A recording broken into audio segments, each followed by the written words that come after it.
peace be with us this hour of this day as we gather in this loving assembly of family and friends to remember and celebrate the life of Linda Davis Stratford.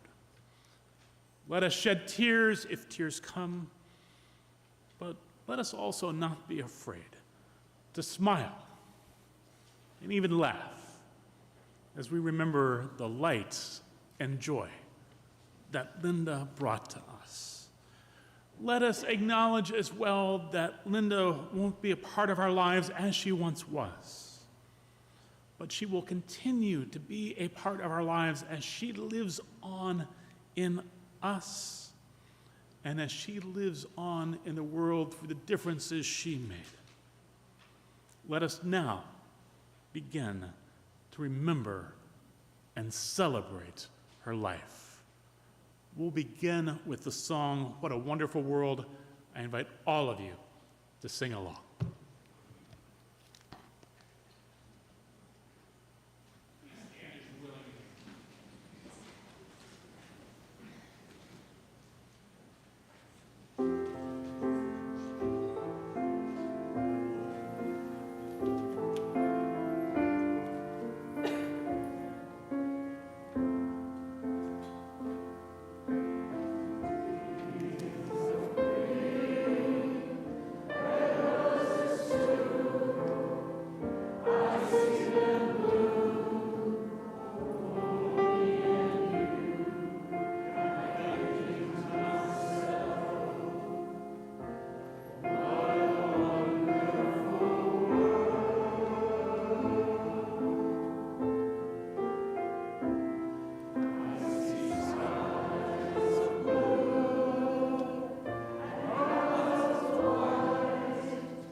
Breathe deeply.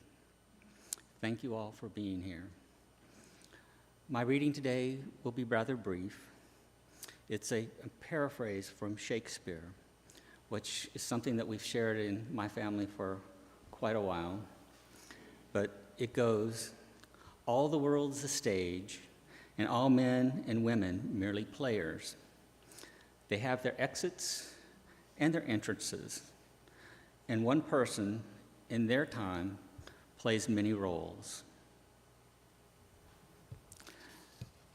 For Linda today, as we remember her, we're going to focus on 4 acts, 4 stages of her life, beginning with her childhood in Act 1, and then moving to Act 2, we'll have some more remembrances, her as a young adult, teaching and raising her family.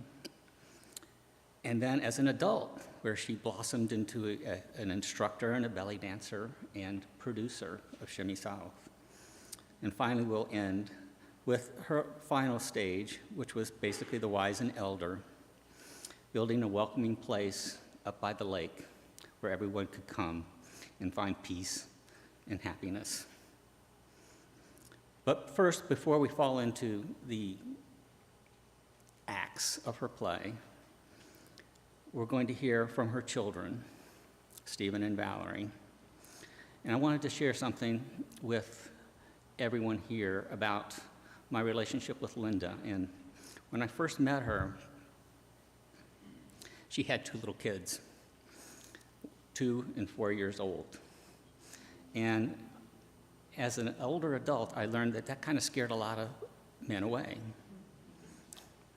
I don't know where I was, but it didn't scare me away.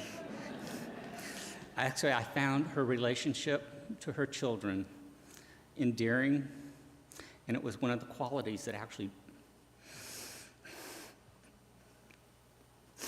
brought me to her. And I'm going to let Stephen and Valerie tell their own story as they see it. Thank you.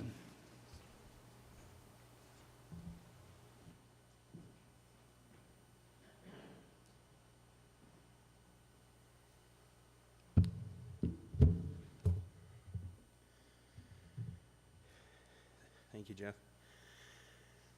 It is so awesome to see so many of the people whose lives my mother touched during each act of this play called Life.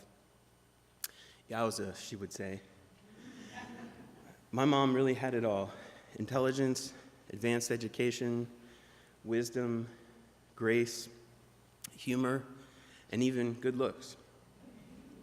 I always had the sense that she would outlive all of us, maybe even her own son. Until recently, Mom was a quintessential picture of excellent health. She didn't worry too much about what we might say or do here today, or indeed whether we would even be here to honor her life at all. 4 months ago, she told me, "I think you should do or not do whatever you want. After all, I won't be there. That would be the point." However, because she was always so responsible about those things in life that you're supposed to do, about 10 years ago, she did send one email with some helpful hints about what kind of memorial service she might find most fitting should you decide to have one in the event of my untimely demise. She had apparently been diligently reviewing and revising these notes every year on her birthday for years, which would have been last Sunday, January 8th. I found this fleeting missive to be extremely insightful because it was the only guidance that she ever provided me on the matter, due to her strongly held conviction that a memorial service is really not for the departed, but really for all of you here with us today, in person and via live streaming from all corners of our country, and people who have come from here from all corners of our country, and throughout our beautiful planet that she loved so dearly. She said, "Invite people to come as they are. Barefoot is good." I don't think she knew it would be in January, but if they want to wear a costume of any kind, way cool. Definitely belly dancers and Middle Eastern or world music and 60s music. Screaming babies, even if you have to hire some. Sulky teenagers, just no dreary organ music, s'il vous plaît. Channeling Mom now, speaking to all of you, she wrote, "Celebrate my life and yours, body, mind, and spirit. Loving, serene communication, communication and generous sharing. Celebrate the earth, air, fire, and water." And I'm certain that she had a sly smile when she concluded with, I'll be watching. Not once in my 47 years did my mother ever deviate from supporting and encouraging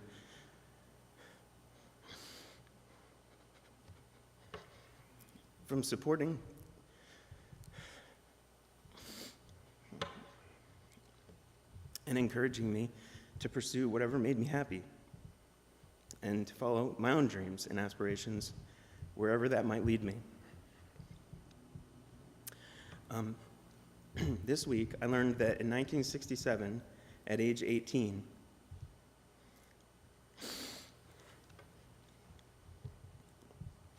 Mom was the first place winner of an award for demonstrated oratorical ability.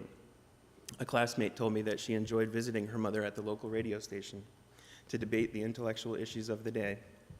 So I suddenly now realize where my love of words originated.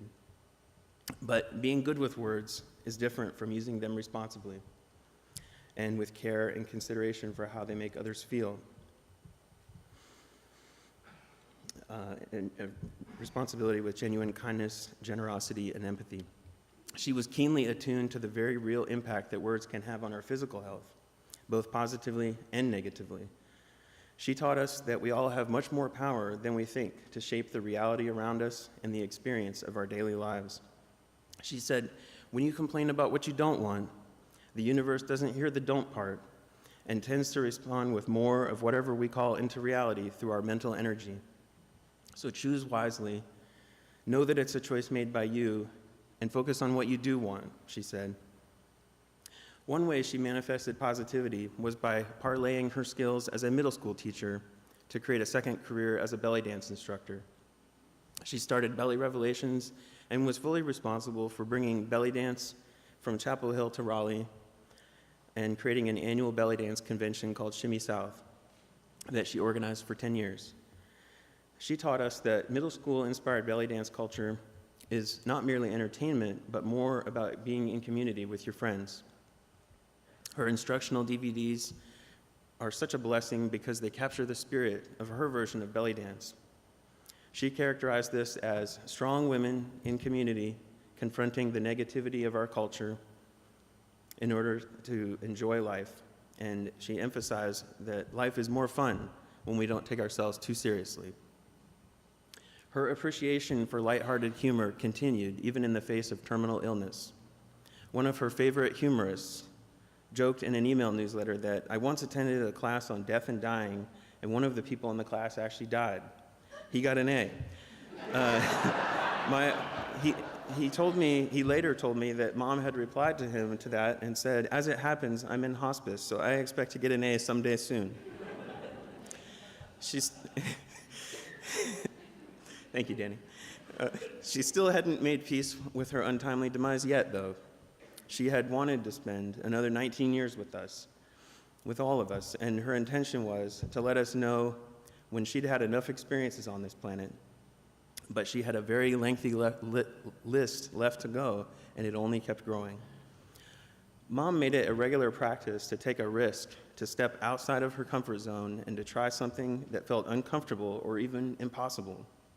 With each one of these new adventures, she would sign her emails with her new identity: your mom, the belly dancer, the parade beauty queen, the coach, the rabble rouser, the world traveler, the mover and general shaker-upper, the mother of movers and shakers, the entrepreneur, the UUFR care chair, the hostess with the mostest, the opinionated student of history, the fire marshal, the web mistress, the builder and homeowner general contractor, the trucker, the Renaissance woman, the wannabe techie, the cheerleader, the flower child, the grammarian by genetics, not by choice,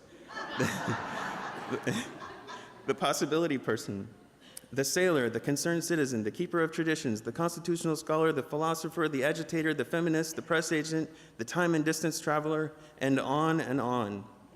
She was a woman of many talents. We've lost our matriarch, and we've all lost a powerful force for positivity, but not before she weaved a trail of fun memories through each of our hearts. which lives on in each one of us. She increased the total amount of positivity circulating through our lives and so many others. And you all are the embodiment of that enduring legacy that she so generously contributed to our world. I love you, Mom.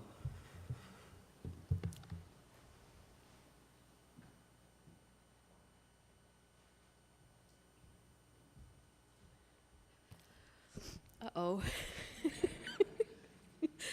Already crying. Hi, I'm really glad you're all here. Really, really a lot. It means the world to me and to all of us. We appreciate your bravery in showing up the way Mom requested, ready for a party. She was always marching to the beat of her own drum.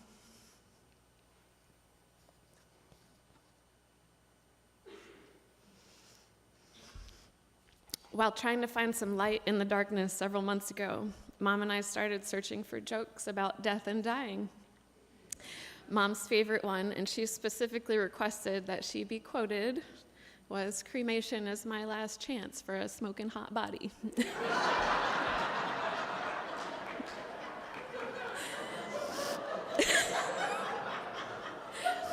I had a lot of fun fulfilling that request. She was so funny. I loved her wry sense of humor, and I wish so much I had videos of our giggle fits, playing off of each other, laughing harder and harder until we could barely breathe. Everyone said her laughter was contagious. She sang and she played the piano beautifully. What a joy this was to grow up with. I was so impressed when I learned that she played the organ at church when she was just 17. It wasn't until much later in life that I realized how incredibly smart and talented she was. Mom was a seamstress, like many of her generation. She made this dress, along with numerous clothing and costume items over the decades. And it's her dress. She didn't make it for me. It's my mom's dress. And in wearing it today, I invoke her presence. I think you'll see a picture of her wearing this in the pictorial remembrance that will be coming soon. Mom had a dream of having a place where family and friends could gather, just as her family had in childhood when they gathered at the Jersey Shore. So I heard. So she created a welcoming lake house with Jeff. The sheer quantity and quality of love and connection made possible by her dream is tremendous. Mom was a learning enthusiast, to say the least, a lifelong learner. She said when she was 17, she discovered a time period from the Russian history section was missing from the library and proceeded to crumple to the floor, bereft and crying. She was always reading, always learning new things, and encouraged us to do the same. Our encyclopedias did not sit unused. "Look it up in the Funkin' Wagnalls" was a common refrain in our house. And once the information age hit us, oh boy, she made great use of technology to further her studies. It didn't matter the subject, she just loved learning. Mom found and then offered to me many of the most influential things in my life, like landmark education and how to live an extraordinary life, Mirasol, an eating disorder treatment center,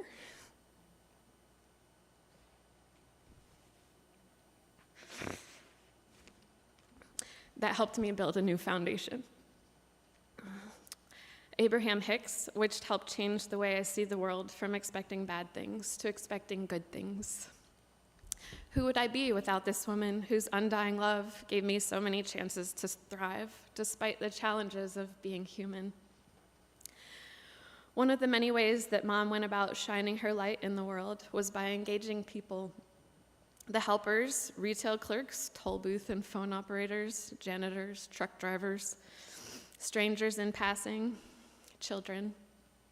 She offered her bright smile, cheerful voice, and kindness, always going out of her way to make people feel seen and appreciated, leaving the world and its people a better place wherever she went.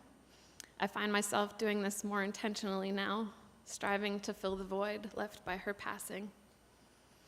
At my brother Stephen's wedding, in her mother of the groom dress, She sat down on the dance floor to play with our cousin's small children. They may not remember that special moment, but we will. My mother, an exemplar of a loving and gracious human being. She was fun and whimsical, yet practical. She taught me very important things like don't skimp on brakes and tires because they can save your life. I don't remember hearing that anywhere else ever. I just bought a new set of tires a little sooner than necessary with that lesson in mind. She gave me an emergency toolkit and jumper cables when I got my first car that I still have in my trunk today. She taught me to be responsible with money, and she also taught me to splurge if, and I quote, something said, "Buy me, buy me." To begin preparing me for the world when I was 16, she started having me file my own taxes. When perplexed, I asked, "What do I put for occupation, Mom?" She said, "Put poor, pitiful child." That'll give someone at the IRS office a laugh.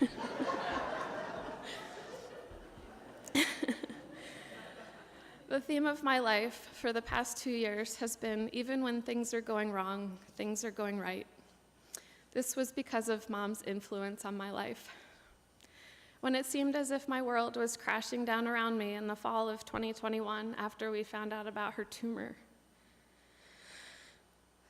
somewhere deep inside, I knew I would come out on the other side brighter and shinier than ever.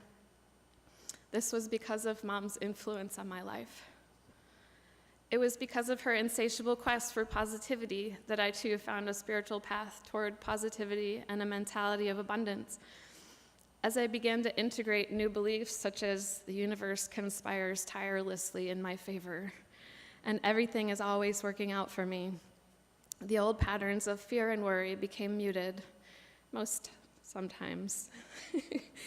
So that even when I knew Mom was dying, a part of me knew that everything was just as it should be, that everything happens for a reason. I believe that throughout her illness and death, she was and is teaching us bigger lessons than she could have ever taught here among us, bebopping along in a normal life. I see now what a catalyst for growth, expansion, and learning she has been, even in death.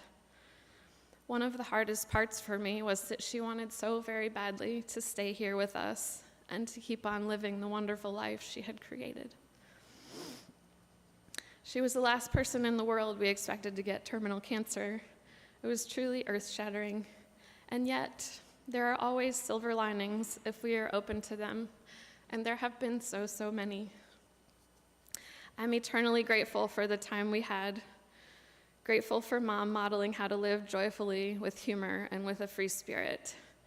She was our biggest cheerleader and always encouraged us to follow our dreams. I wanted to share her with anyone who had a nagging, pushy, or absent mother. I was so proud of her belly dancing and creating a space for others to bloom and grow.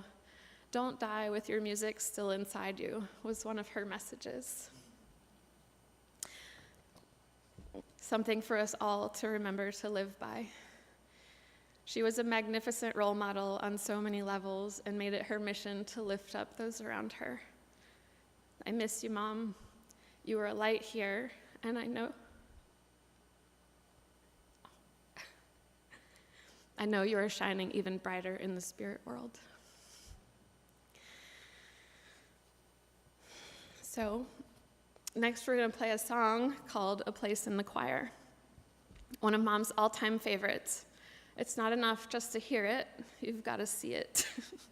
The screaming, swooning fans are a hoot, and this family's performance is pure joy and delight.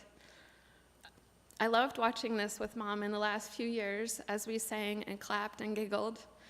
And then during the most difficult days of her illness, a time when smiles became few and far between, this song could still eke a smile out of her, and I know that inside her soul was dancing with delight.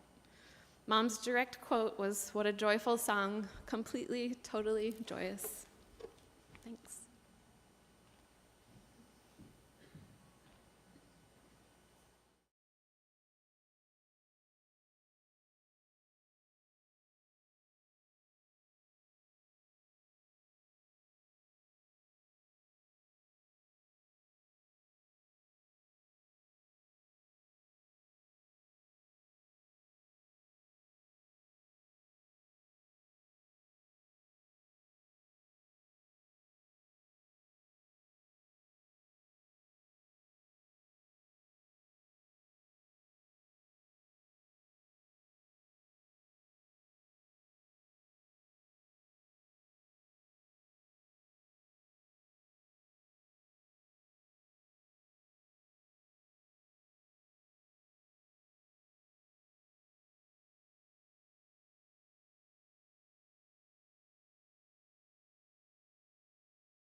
So I have a remembrance here sent to us by Bob Canada, who my mother went to high school with.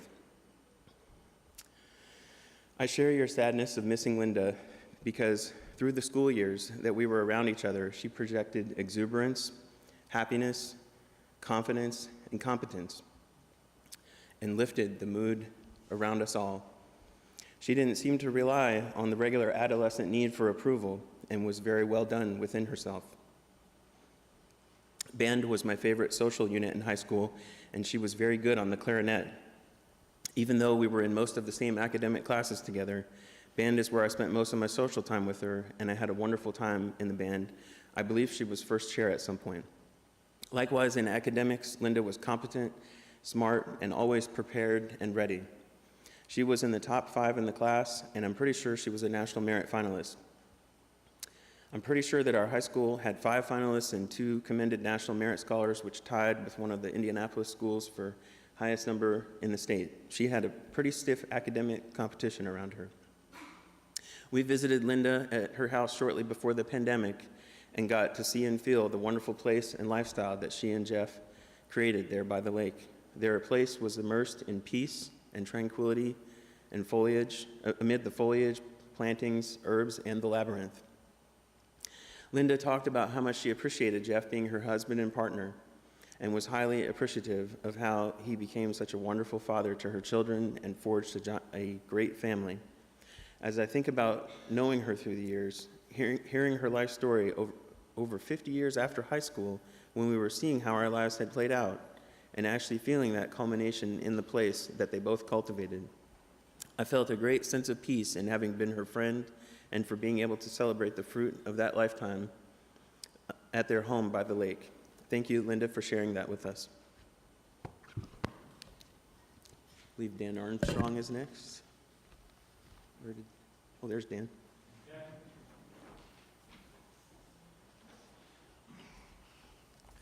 Before I get into my remembrance, I want to thank Jeff for inviting me for this opportunity. It's good to know that I wasn't the only one that was sucked into Linda's lifestyle. Linda and I are cousins. Her mother and my mother were sisters. Her mother Mildred, my mother Margaret. But it's really just recently that Linda, Jeff, and my wife and I have reconnected. We attended a Seaman Snyder reunion. For those, that's our mother's side of the family. And I think it was 2018 that we went back, and it had been 20-some years since. But my secret was, on the side, I wanted to go to the Rock and Roll Hall of Fame in Cleveland. So I was able to work in the Seaman Snyder reunion. But our family ties ran much deeper. Like I said, our mothers were sisters, but her father's parents I don't know if you know this, were missionaries in Jamaica. I don't know if you knew that. And my parents would go and visit them. In fact, her grandparents on her father's side were the people that got my parents into church and got them attending church on a regular basis. But I also remember a time on the Delaware River, her parents or somebody rented a cottage. That, for those of you who don't know, the Delaware River is the river between New Jersey and Pennsylvania and Delaware in that area. And I have no idea what state it was, but it was a cottage on the Delaware River, and we would go down there for the day and spend the day down there. And Linda and I, being close in age, she was born in a different decade than I was. She was born in 49, and I was born in 1950. So that's a lot. And if you think about it, even worse than that, she was born in the first half of the century, and I was born in the second half of the century. So she was really, really a lot older than I was. But being within a year, seriously, being within a year at the age of each other, we would spend time together in the water and on the beach. And I remember talking about, boy, we wish we could be without parental supervision. But even then, yes, even then, Linda struck me as someone who was independent and free-thinking. And then there were vacations in Ohio at the family farm in Bristolville, which, if you don't know, is outside of Warren and Youngstown. It's a 45. They grew up on a 45-acre farm. Can you imagine that? And it was just an open field, and there was an uncle there that raised cattle, and her parents and the family lived in a little cinder block house next door on the family farm. So there was time spent there, and that was a connection there. And then when Linda moved to Raleigh, I was taking some courses at Duke, and we would sometimes make the connection during the summer. It was every July I would go to classes there at Duke and try to reach out to her. Sometimes we were successful, sometimes not. But for the past 3 years, since that time at the family reunion when Linda sucked me in, we've been able to connect at the beaches at Topsail and the Outer Banks and spend time together and enjoy each other's company. And I think I need to talk a little bit about what I learned from Linda. I learned from Linda some important L words. Linda begins with L, so let's talk about L words that I learned from Linda. The first thing I learned is that you don't stop learning. During your lifetime, if you stop learning, you stop living. And the second L word that I learned from Linda was love. If you stop loving, you stop living. And then to repeat a theme that I've heard here, if you stop laughing, you stop living. Learning, loving, laughing. As life continues, continue to do that, because those are the things that make life enjoyable. So when Jeff called to deliver the news about Linda, I flashed back to a song by one of my favorite artists, Jackson Browne. If you're not familiar with Jackson Browne, he's a relic of the 70s, but he continues to put out music. And on his album, Late for the Sky, there was a song called For a Dancer. And that threw me back to thinking about Linda's belly dancing. Dancing our sorrow away, right on dancing. No matter what fate chooses to play, there's nothing you can do about it anyway. Just do the steps that you've been shown by everyone you've ever known until the dance becomes your very own. No matter how close to you another steps have grown, in the end, there is one dance you'll do alone. Love you, Linda. Hope to see you someday.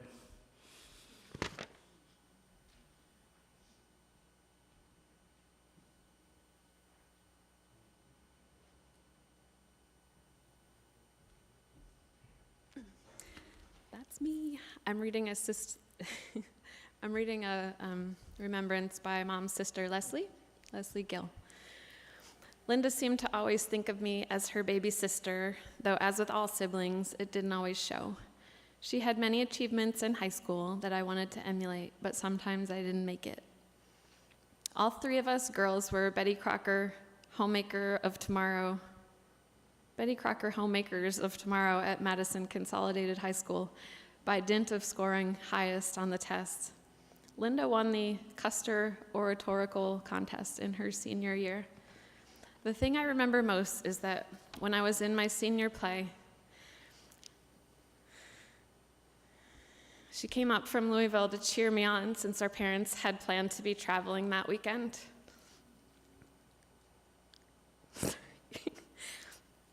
I was devastated that they wouldn't be there, but she came through for me.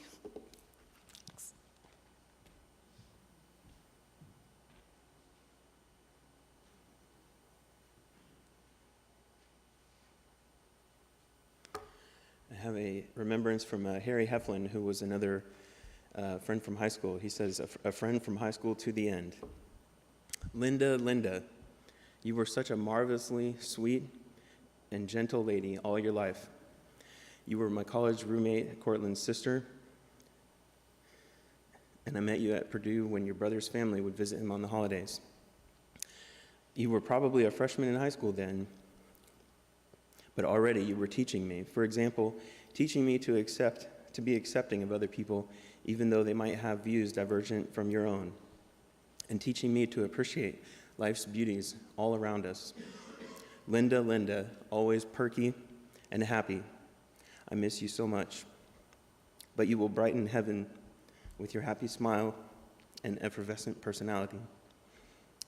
God bless Linda. I hope we will meet again.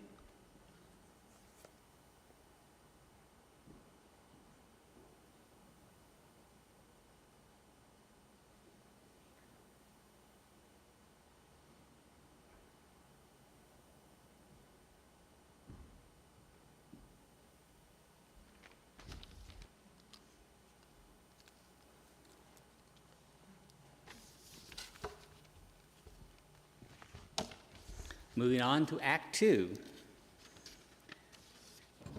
We got married.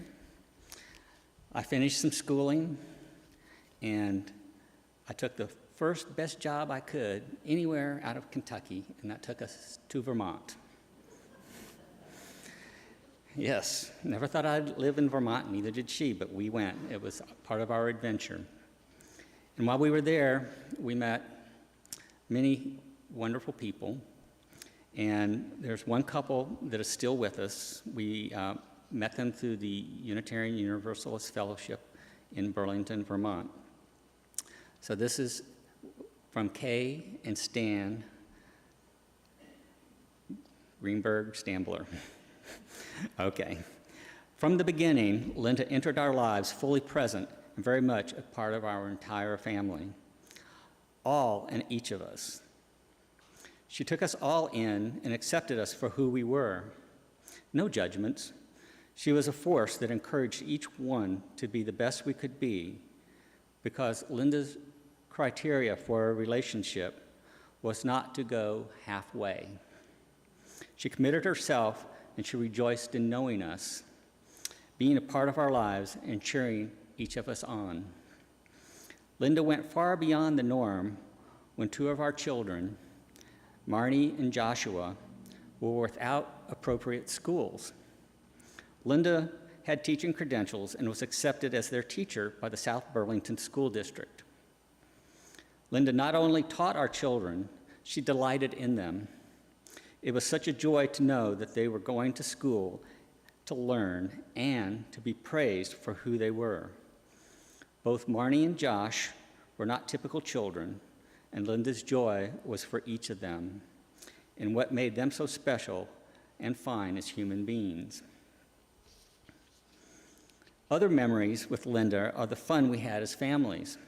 In the middle of a Vermont winter, we would go to the Holiday Inn and rent a room for both families, change into bathing suits, and go swimming in the hotel pool that had windows to the outside. Many times as we swam in the winter, we watched the snow falling outside, and it seemed magical. We will be forever grateful that our friendship not only continued to grow when Linda and Jeff moved south. We visited back and forth over the years, and every time we got together, the years apart fell away, and we were together, best of friends. Linda and Jeff will always be a part of our world, our family, our lives, and the love we have for each and both of them will continue forever. All our love always, Kay and Stan, Aaron, Marnie, and Joshua.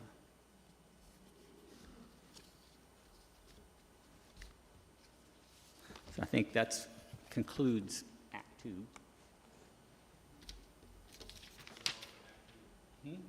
Oh, yes I am. Should I go sit down and come back? All right.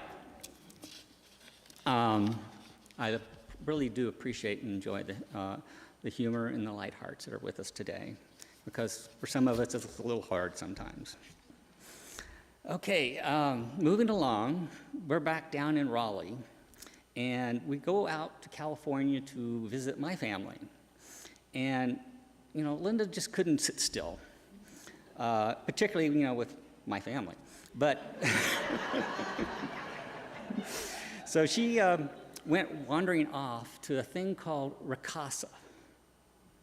Now, yeah, who knows what, I didn't know what it was, but she went there, and she was just really fascinated with what was going on. And I don't know if this is before or after she had taken her belly dancing training from Betty Betsy Bickle, but she went there and she was totally excited, and she met a person called Anina, who was a belly dance instructor. And right now I'm going to share Anina's words about Linda, her remembrance. I met Linda when she was out there in California for some other reason, but our connection was the belly dance world. She invited me to teach, and thus, Linda and Belly Revelations would learn how to put on a workshop. So we set it up and arrived in North Carolina. Linda had set me up to stay in the home of one of the troop members. She made me feel so welcome, and after putting on a great workshop, they scheduled me for a private lesson with the troop at Grayland's house. They were a new troop and wanted advice and input on how to make it work. She invited me back to a second year, and this time I stayed with Jeff and Linda, thoroughly enjoyable time. And after that, she needed to hire different teachers. But since I found my trips to North Carolina were like getting together with old friends, I asked to come and just vend. After that, I came every year to vend and offered to be a chauffeur for the different teachers. That was a lot of fun, and I think I stayed with Linda and Jeff every time. Again, they were very welcoming. At the last workshop, Linda asked me to teach the last class. She made me their first and last teacher. That was so thoughtful of her. Linda and Jeff came to California a couple of times. One time we went to dinner at one of their friends' home. I just remember the home being lovely and the dinner great. The second time, they stayed with me and went to the Petaluma Seed Bank, which specialized in heirloom seeds and other gardening things. A fun afternoon. My love and condolences to Jeff and family. Thank you, Kadria, for 10 years of trips to North Carolina, some really great workshops, and wonderful friendships.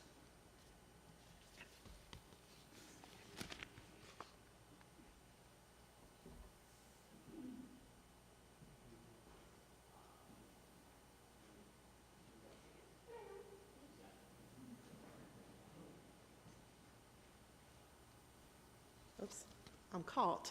My cat is caught. Hang on. Okay, hi, I'm Holly. Linda was my belly dance teacher. How about that? I met Linda for the first time in 2002. And at that point in my life, I had been really depressed. Wasn't getting out much, having a hard time. I promise this gets happy, hang on. But the stars aligned, and I decided to try a belly dance class. I don't know why. It's in the stars. And taking that class, hang on.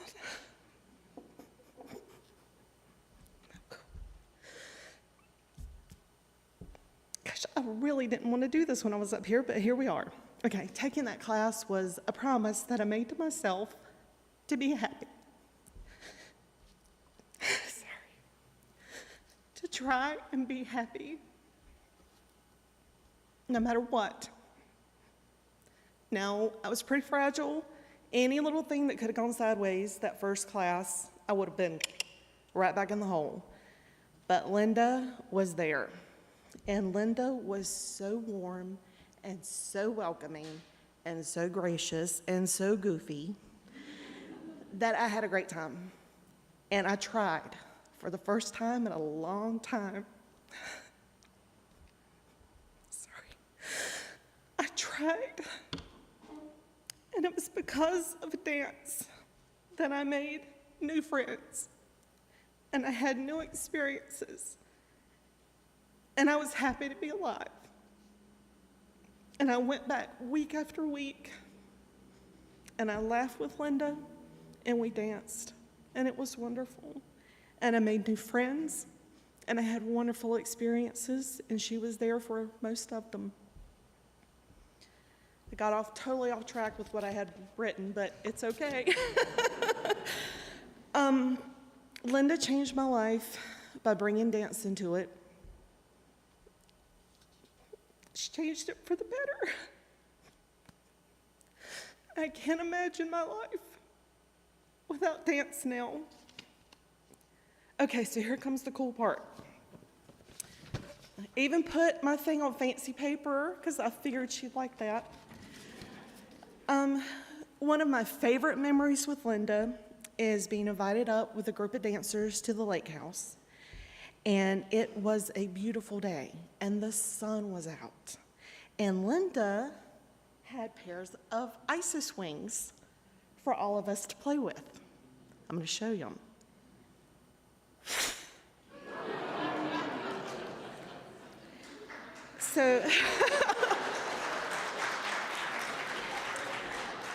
So the sun was out, and there were 10 grown adult women flitting around in the sunshine.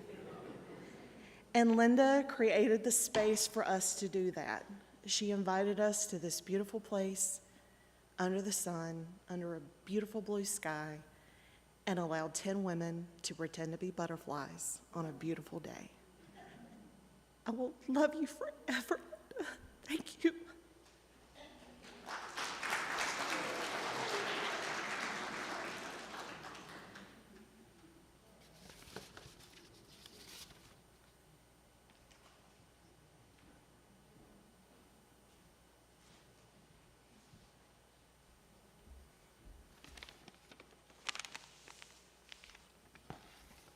Hi, I'm Ken. I wanted to share an amazing feat of brilliance I had the pleasure of experiencing while Linda was working with her belly dancing troupe.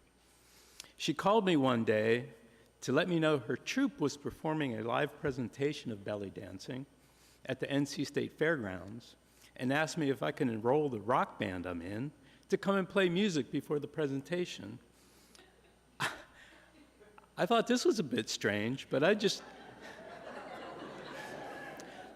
knew that Linda's grace in dancing was only matched by her willingness and ability to think outside the box. So at the risk of being labeled a belly dancer's rock band, I said, sure, I'd be happy to. The band was skeptical as well, but live performance is what we do, so we all agreed. The presentation was in a large Village of Yesteryear building and was equipped for her with a very large stage and the curtained-off area backstage for the troupe members to practice their number prior to going on stage. She had asked that we play just whatever we felt appropriate for a belly dancing troupe, and to introduce the troupe after we were finished. Our last song was an old R&B song called Mustang Sally by Mac Rice, made famous by Wilson Pickett.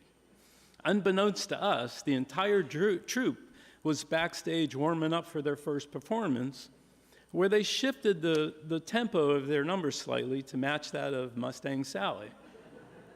Linda was very impressed with watching this. I introduced the troupe. When the song ended, Linda came running out first and asked if we could play Mustang Sally one more time after the troupe came out. I said, sure, we'd be happy to.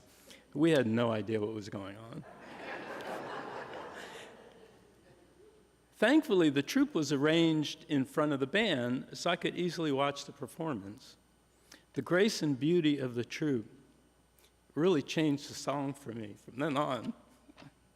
It was like Mac had belly dancing in mind when he wrote the song. There were these veils and chinkling chains. It was amazing. It also altered my preconceived notions about what belly dancing was all about. The audience was also amazed at what they were seeing. We in the band and the troupe got much applause afterwards. It was very much fun. Thank you, Linda. I love you.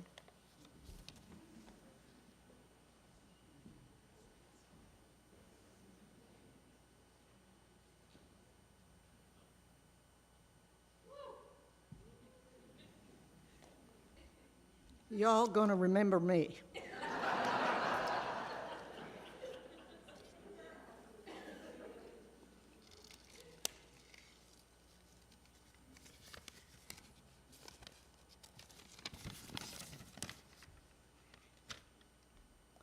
Linda and I were born in the same hospital, a couple of years apart. But it took until 1997 for us to meet at a landmark seminar. And we were in seminars together, and sometimes we're buddies. But it was in 2009 when she became president-elect of this Unitarian Universalist Fellowship of Raleigh. We began a 10-year coaching relationship. We also worked on a number of projects together while we were in Raleigh, including Shimmy South, we filled a landmark communication course, and we worked on our plans for the house at Carr Lake, which she always wanted to be a restful and welcoming retreat for her family and guests. She also taught me Reiki and about labyrinths as she was building her own. And I never went to the lake house without at least doing one round on the labyrinth. Coaching is an honored and sacred trust when it's done correctly between two people. And Linda was an uncompromised stand for me to be bigger than I ever thought I could be. Out of some 500 hours over 10 years of coaching, what best epitomized our mutual supportive relationship was her request that I paint that I paint a 7 by 10 foot mural in her new belly dance studio at the house. I protested, I paint watercolor on paper. You need acrylics for a wall. With conviction, she replied, oh, I'm sure you can do it. I was having rotator cuff surgery from a car accident. In the midst of that rotator cuff surgery on my dominant arm, the one I need to use to paint with, I took a 6-week course in acrylics. 3 before the surgery and 2 afterwards. And then over 4 weekends and 28 hours in January, February 2015 at the lake, I painted that mural, while in exchange, Linda sewed this butterfly dress for me.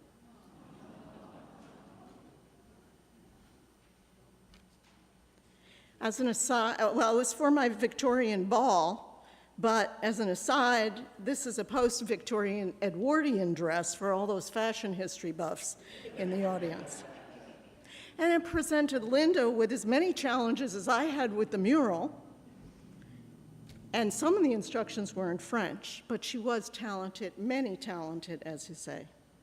And when we unveiled the mural to the public, she hosted a house-wide art exhibition of my work. She was also pivotal in aspects of the writing of my memoir. The last time I remember seeing Linda in September was in her garden. She loved that garden, those heirloom petaluma seeds, and she was growing organic food. And I mean, as we sang, you know, what a wonderful world, I could just see her in the garden. Thank you, girlfriend. Smoochies.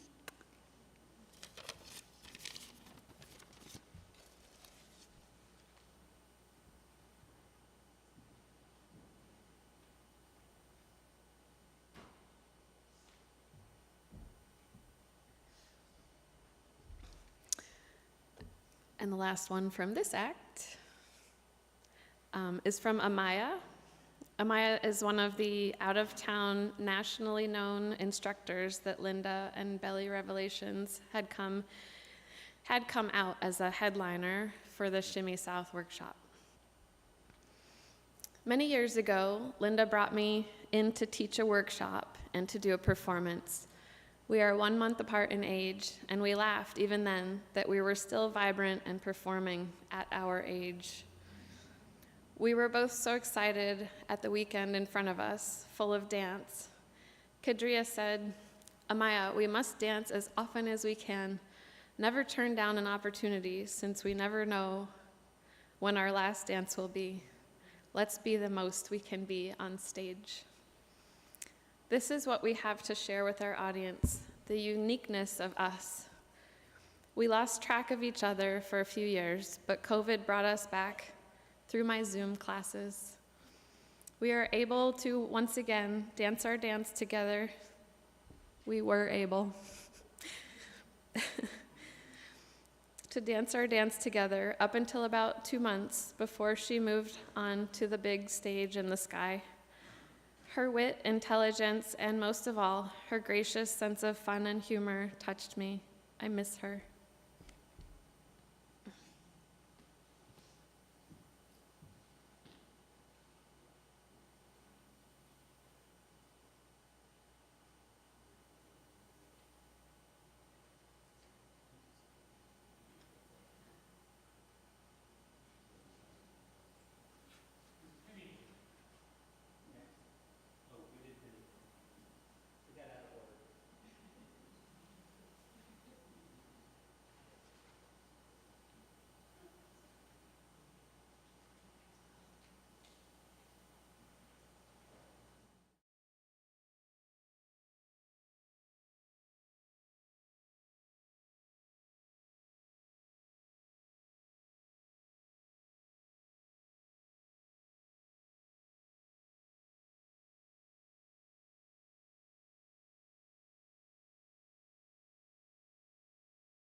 Frick.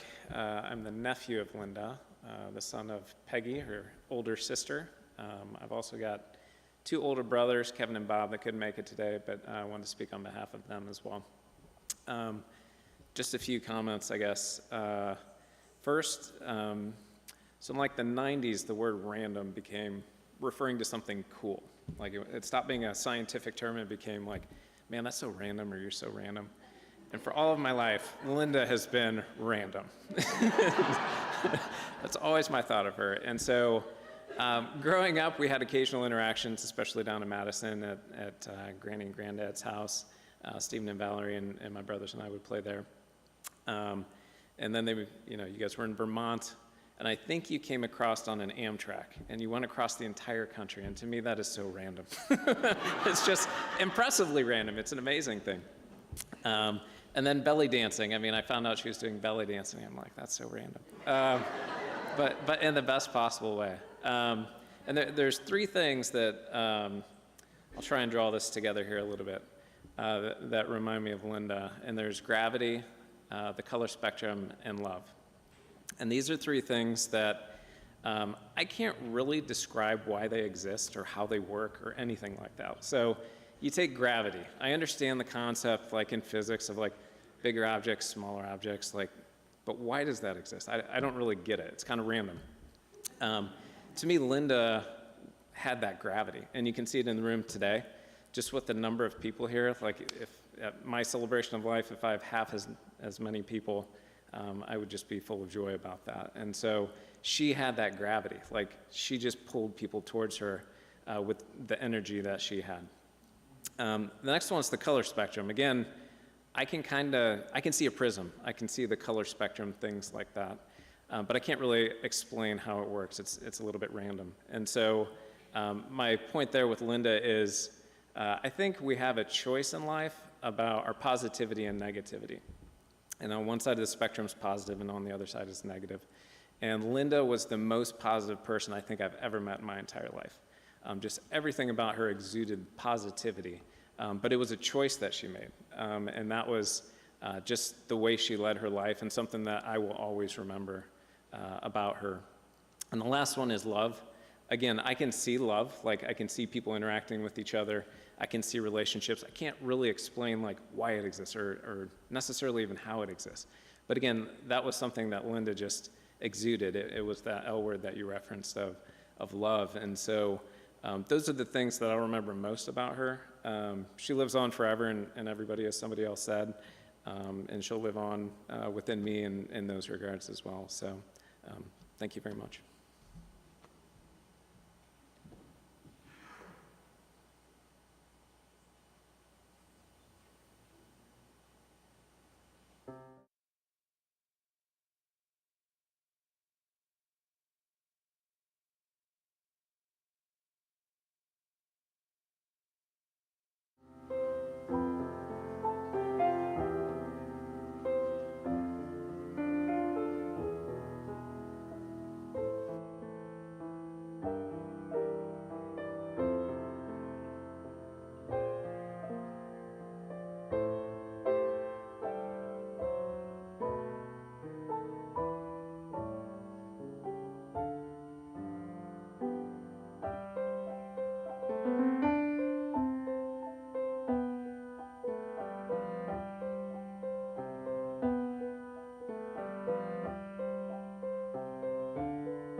For whom do I cry? Do I cry for thee, or do I cry for me? I cry because I miss you so. I cry because you wanted to stay a little longer. I cry for me because a part of me is missing.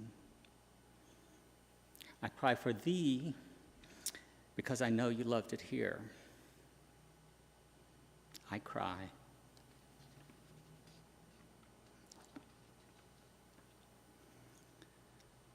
Thank you, Linda, for welcoming me into your family. Thank you, Linda, for being my pillar, my guide, and my light. I wish you were here. I think I'm going to be sad for a long, long time.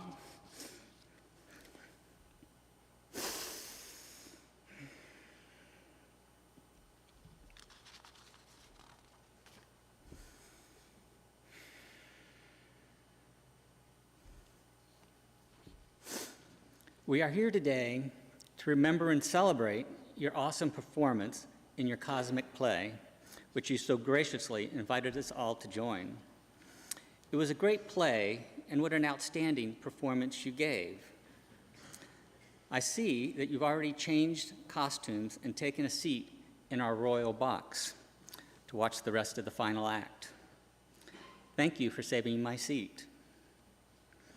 What a beautiful sight you are in your blue gown and glittering tiara.